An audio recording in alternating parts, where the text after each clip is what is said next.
Hindi ko akalaing mararanasan ko ang mga ganitong kwento. Yung tipong akala mo, sa iba lang nangyayari.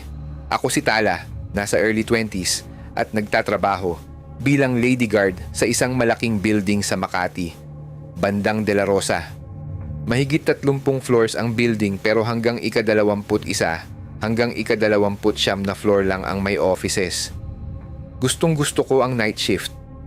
Tahimik, walang boss, walang istorbo. At kung may kabudi ka, minsan nakakasingit pa ng tulog.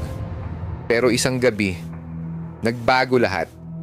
Habang nagro-roving ako, may narinig akong usapan malapit sa elevator. May umiiyak daw sa ika-23 floor. Napatingin ako sa kanila. Halatang takot. Ayon sa kanila, may naririnig daw silang hagulgol ng babae doon. Hindi ako agad naniwala. Sa isip ko, baka may empleyadong napagalitan or may personal na problema lang. Alam ko rin na halos walang tao doon, WFH karamihan, at yung ibang departments maaga umuwi. Kaya nagpasya akong i-check. Pagbukas pa lang ng elevator sa ika-23 floor, dinig na agad ang iyak.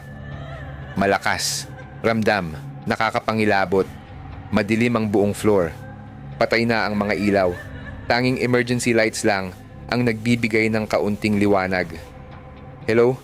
May tao ba dyan? Sigaw ko, walang sagot. Pero tuloy pa rin ang iyak. Inisa-isa ko ang mga cubicle. Pati CR, tiningnan ko. Wala. Ma'am, nandyan po ba kayo? Ulit ko. Tahimik. Maliban sa iyak na parang mas lalong lumalakas. Doon na ako kinabahan. Naalala ko bigla yung mga kwento, yung mga sabi-sabi, na may multo raw na umiiyak sa